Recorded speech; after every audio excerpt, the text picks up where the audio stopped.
اور وہ ایسے کم ہی ہنستا تھا۔ مطلب نوال کے ایسے بال کبھی نہیں ہوں گے؟ ضیاء نے دکھ سے منہ بسورا۔ ہاں، یہ صرف مردوں کے ہوتے۔ اچھا ایک بات بتائے بھیا، ایک نہیں دو پوچھو۔ ضیان کو اس طرح باتیں کرتے دیکھ کر اسے احساس ہو رہا تھا اس گھر میں بھی وقت دینا چاہیے۔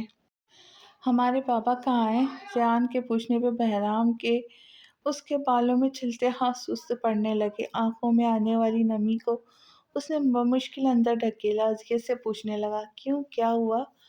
وہ علی ہے نا، وہ کہہ رہا تھا اس کے بابا اسے بہت پیار کرتے، مگر ہمارے بابا نے کبھی ہمیں پیار نہیں کیا کیونکہ وہ تو پتہ نہیں کہاں ہے۔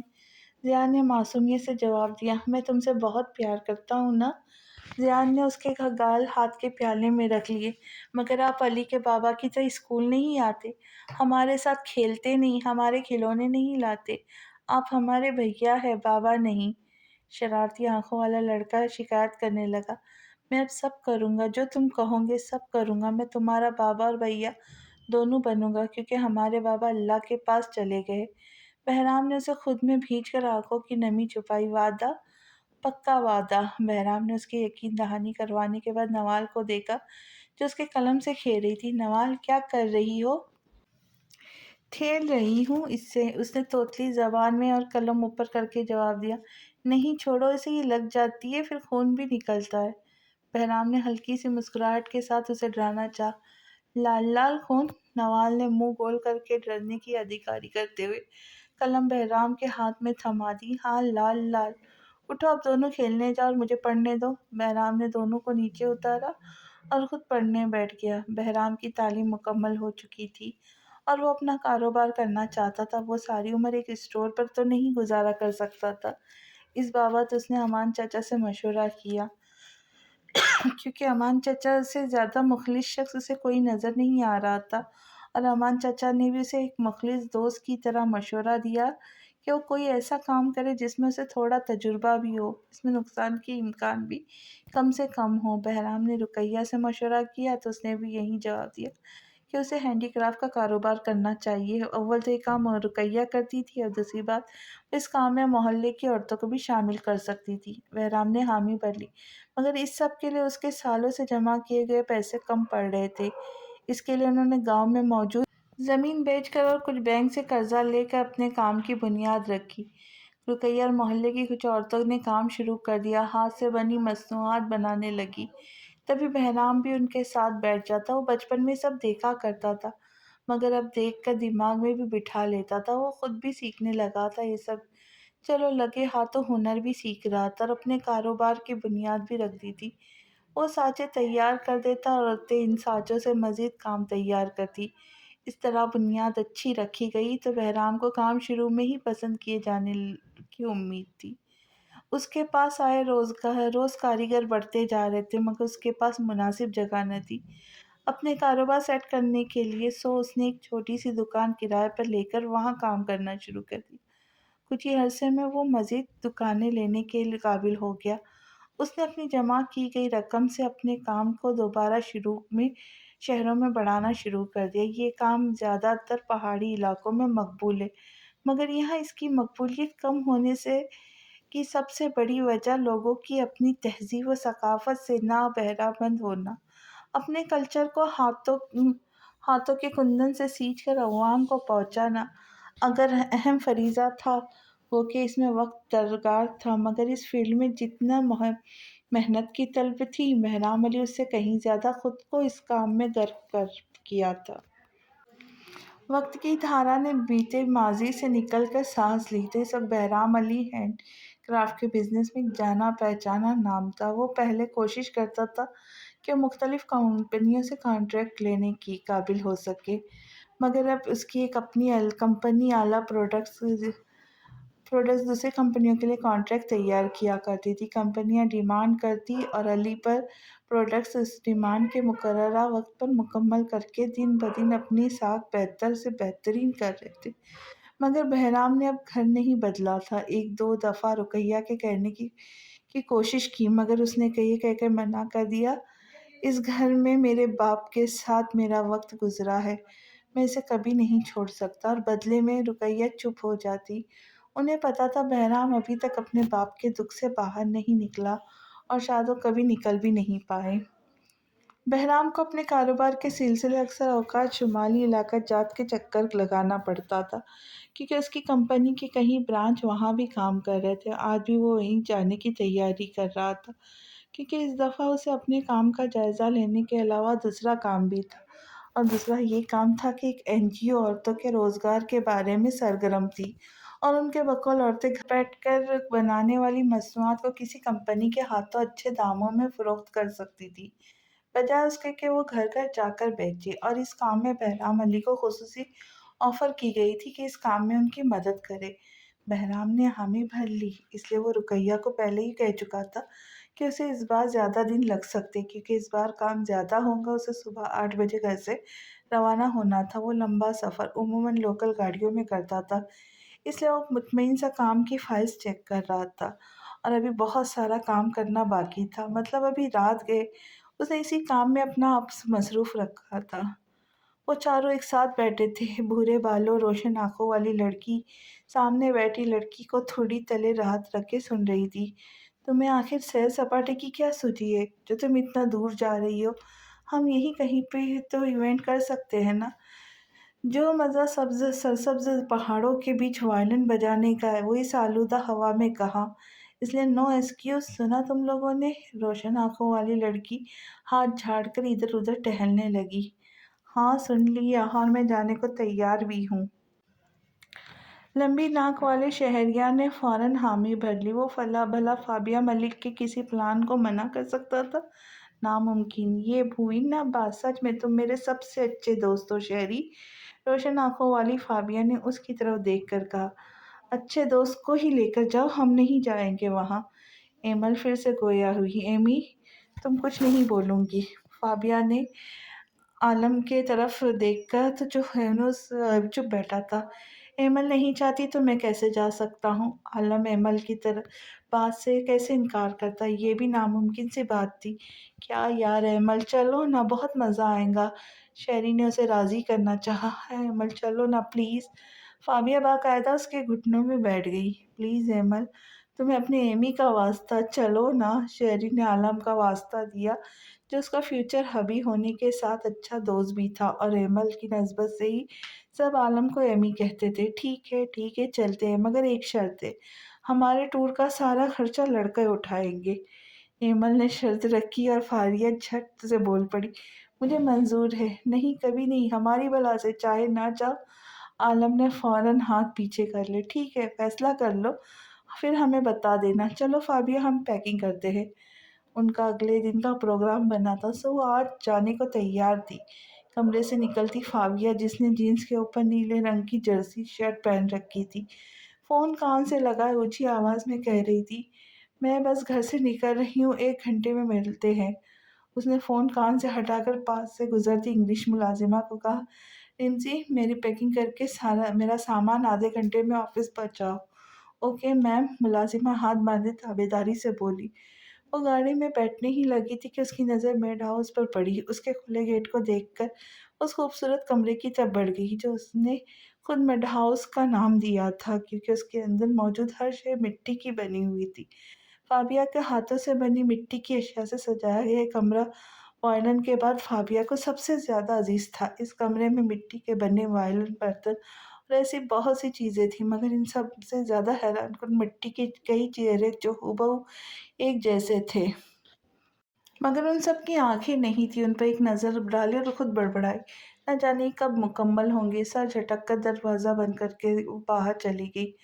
عابد ملک کے آفس میں بیٹھی ان کے ساتھ ناشتہ کر رہی تھی۔ جب عابد ملک نے کہا، تو کہاں جا رہا ہے میرا بیٹا؟ بس یہیں آس پاس، فابیہ نے جواب دیا۔ آس پاس کا مطلب کسی دوسرے ملک یا کسی دوسرے دنیا میں تو نہیں؟ نہیں، پاکستان میں ڈیڈ۔ نادن ایریا گھومیں گے پھریں گے بس۔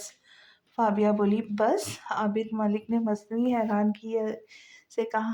بس آپ تھوڑا سا کام ایک کم کر دیں۔ کیسا کام؟ وہاں ہم ایک میوزک ایونٹ کرنا چاہتے ہیں، اس کا انتظام کر دیں بس۔ فابیہ ہلکے سے مسکرائی۔ ہو جائے گا۔ اور کوئی حکم؟ عابد ملک نے فوری حامی بھر لی۔